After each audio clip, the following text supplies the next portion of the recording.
मेरा नाम संगीता है। मेरे दामाद ने अपनी सारी संपत्ति मेरी बेटी नीतू के नाम कर दी थी। वो मेरी बेटी से इतना प्यार करता था कि उसकी इजाज़त के बिना कुछ भी नहीं करता था। वो उसके आगे पीछे घूमता फिरता रहता, लेकिन इसके बावजूद भी मेरी बेटी खुश नहीं थी। वो मुझे रोज़ फ़ोन करके कहती कि माँ, मुझे इस आदमी से तलाक चाहिए।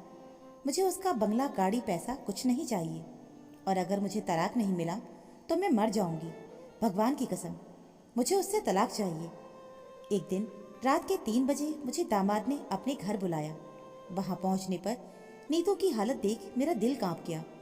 इस दुनिया में नीतू के अलावा मेरा कोई नहीं था। पति के निधन के बाद मैंने लोगों के घर में काम करते हुए नीतू को पाला पोसा, और आज वो 21 साल की हो गई थी। नीतू दिखने में जितनी सुंदर थी, उतनी ही सुंदर उसका मन था। साथ ही सुरीली आवाज़ की धनी थी। उसकी आवाज़ इतनी मधुर थी कि कॉलेज के कई लोग उसकी आवाज़ के दीवाने थे। लोगों के यहाँ काम करते करते मुझे एक कारखाने में काम मिल गया, और इतने पैसे मिल जाते थे कि जिससे हमारा गुजारा हो जाए। पर कुछ समय के बाद मेरी बेटी नीतू के जीवन में निखिल आया, जिसने हमारी जिंदगी उथल पुथल कर दी। वो नीतू की आवाज़ का दीवाना था। वो हमारे घर ढूंढते हुए आया और मुझसे नीतू का हाथ मांगने लगा। मैं ये सब देखकर हैरान थी, क्योंकि वो एक बड़ा बिजनेसमैन था। आखिर उसे हम जैसों से क्यों रिश्ता जोड़ना था। आगे वो कहने लगा कि मैं नीतू की आवाज़ का दीवाना बन गया हूँ और उससे प्यार करने लग गया हूँ। मैं उसे जीवन भर अपने साथ रखना चाहता था, ताकि जीवन भर उसकी आवाज़ मेरे कानों में पड़ती रहे। मैं आज बहुत बड़ी दुविधा में खड़ी हुई थी। मेरा मन ये मानने के लिए तैयार ही नहीं था, पर फिर अगले ही पल लगा कि इससे शादी करने के बाद मेरी बेटी बहुत खुश रहेगी। उसके जीवन में किसी भी चीज़ की कोई कमी नहीं रहेगी। लेकिन दूसरी तरफ निखिल की एक कमी मुझे अपने फैसले पर सोचने के लिए मजबूर कर रही थी, और वो कमी थी, निखिल को दोनों आंखों से कुछ दिखाई नहीं देता था। मतलब वो अंधा था। कैसे मैं अपनी इतनी सुंदर बेटी की शादी ऐसे इंसान से करा दूं? पर निखिल ने मुझे विश्वास दिलाया था कि वो अपने सारे काम खुद ही करता है, और नीतू उसके यहाँ खुश रहेगी। मैंने भी अपनी बेटी के सुख के लिए उस रिश्ते के लिए हाँ कह दी। उनकी शादी हुई, और वो भी बहुत धूमधाम से। शादी का सारा खर्च निखिल ने ही किया था। सबको हैरानी हो रही थी कि क्यों मैंने अपनी सुंदर बेटी की शादी ऐसे इंसान से कर दी। खैर, नीतू विदा हुई। मेरी जान में जान आई कि मेरी बेटी अब आगे की जिंदगी सुख से बिता सकती है। दूसरे दिन जब मैं उसकी ससुराल पहुंची तो पता चला कि वो दोनों कहीं बाहर घूमने गए हैं। लेकिन शादी के दूसरे दिन बाहर घूमने, मुझे बड़ी हैरानी हुई ये सुनकर। घर आने पर मैंने नीतू को फ़ोन मिलाया। उसने काफ़ी देर बाद फ़ोन उठाया। उसकी आवाज़ से वो मुझे थोड़ी उदास लग रही थी। पर जब मैंने उससे पूछा कि तुम लोग कोई भी विधि किए बिना कैसे बाहर घूमने जा सकते हो, तो कहने लगी, निखिल कह रहे थे कि पहले थोड़ा बाहर घूम लिया जाए, बाद में फिर मेहमानों से मिल लेंगे। लेकिन माँ, तुमने मेरे साथ ये अच्छा नहीं किया। कोई भी माँ अपनी बेटी के साथ ऐसा नहीं करेगी जैसा तुमने मेरे साथ किया है। तुम्हें पता था ना कि निखिल अंधा है, फिर भी तुमने मेरी शादी उससे करा दी, और मुझे आखिर तक पता भी नहीं चलने दिया। इससे आगे मुझे अब और कुछ नहीं कहना। और उसने फ़ोन काट दिया। आज मुझे नीतू की बातें सुनकर पछतावा हो रहा था, लेकिन मैंने तो यही सोचा था कि मेरा दामाद अमीर है और नीतू वहाँ खुश रहेगी। वो अकेला वारिस था उसकी इतनी सारी संपत्ति का। उसने मुझसे वादा भी किया था कि वो शादी के बाद अपनी सारी संपत्ति नीतू के नाम कर देगा, और उसने ऐसा किया भी। 1 हफ्ते के बाद मैं नीतू से मिलने गई तो निखिल काफ़ी गुस्से में नज़र आ रहा था। मुझसे कहने लगा, आप अपनी बेटी को ठीक से समझा दीजिए।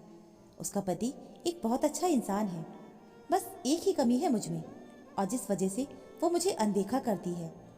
मैंने नीतू को बहुत समझाया, पर वो बिना कुछ बोले बस नज़र नीचे किए खड़ी थी।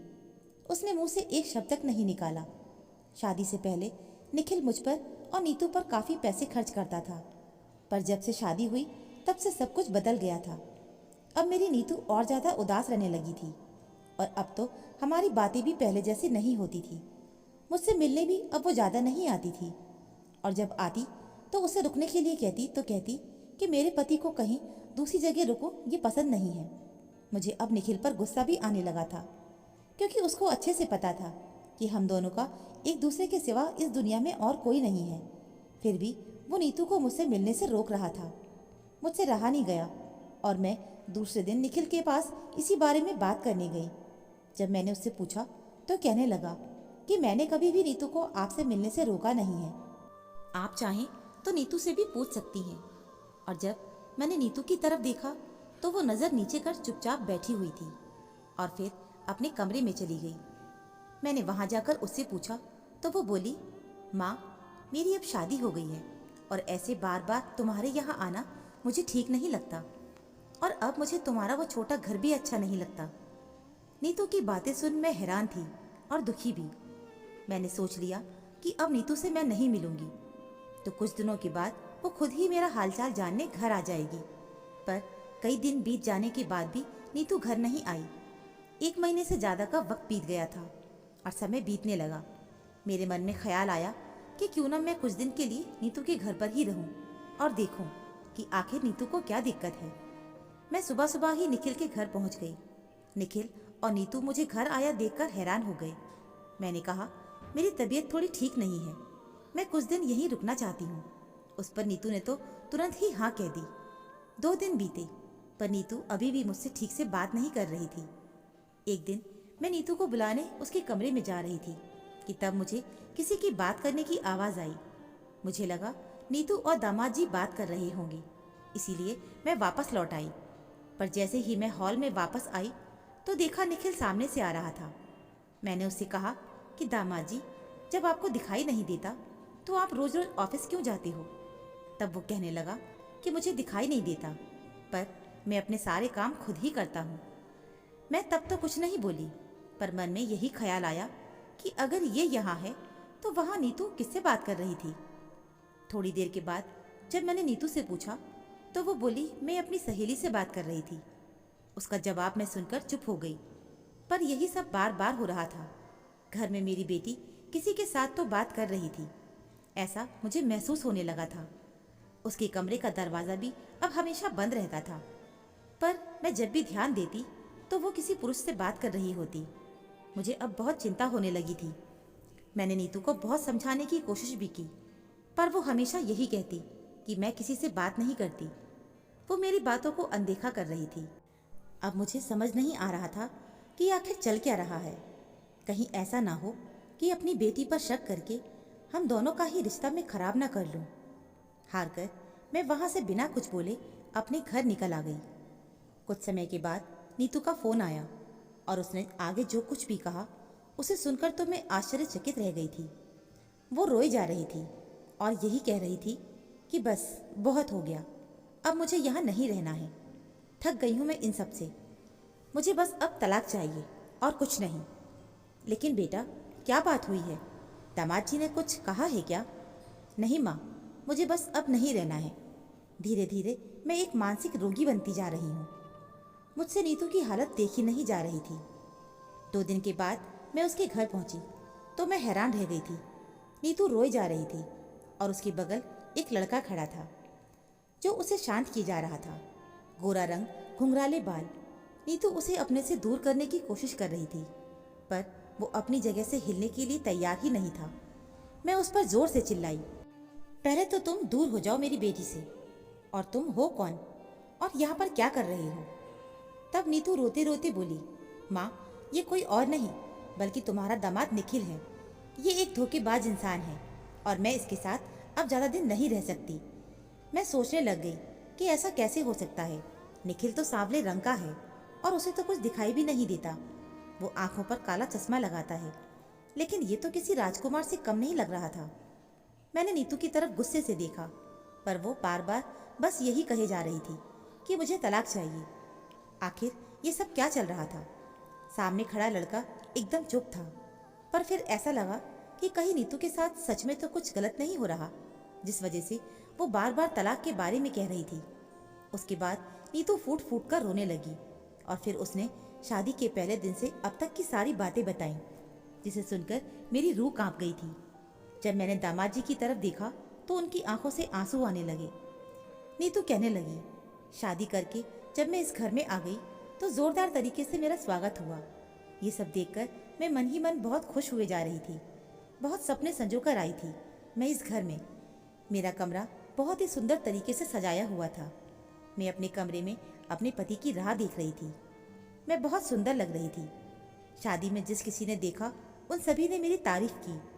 मैं चुप कमरे में बैठी थी और निखिल मेरे सामने आकर बैठ गया। मुझे लगा वो मुझे देख रहा है और मेरी तारीफ करेगा, पर थोड़ी देर तक जब वो कुछ नहीं बोला तो मैंने ही संकोच करके उसकी तरफ देखा तो वो दूसरी तरफ देखे जा रहा था। मैंने धीरे से आवाज़ लगाई, तब भी वो चुप था। मैं वहाँ से उठने ही वाली थी कि उतने में वो कहने लगा कि तुम आज सबसे सुंदर लग रही होंगी। मैं आपकी पत्नी हूँ, आप मेरी तरफ क्यों नहीं देख रहे हो? तब निखिल दुखी होकर कहने लगा कि मैं तुम्हें देख नहीं सकता, मैं अंधा हूँ, और ये बात तुम्हारी माँ को मैंने शादी से पहले ही बता दी थी। ये सच सुनकर मैं वहीं स्तब्ध रह गई थी। ये धोखा मेरी माँ ने मेरे साथ किया। ये मुझे सच नहीं लग रहा था। मेरा पति अंधा था, वो मुझे देख नहीं सकता था। फिर मेरा ये रूप इतना तैयार होना, ये सब किस काम का? मेरे जीवन में तो पूरा अंधेरा सा ही छा गया था। मैं फूट फूट कर रोने लगी। निखिल मेरे पास आया, पर मैंने उसका हाथ झटक दिया और अपने से दूर जाने के लिए कहा। वो रात मेरे लिए किसी काली रात से कम नहीं थी। मैं रात भर रोती रही। निखिल ने अपनी सारी संपत्ति मेरे नाम कर दी थी ताकि मैं उससे दूर न जाऊं। वो मुझे बाहर घुमाने भी ले गया। मुझसे ये सब बर्दाश्त नहीं हो रहा था।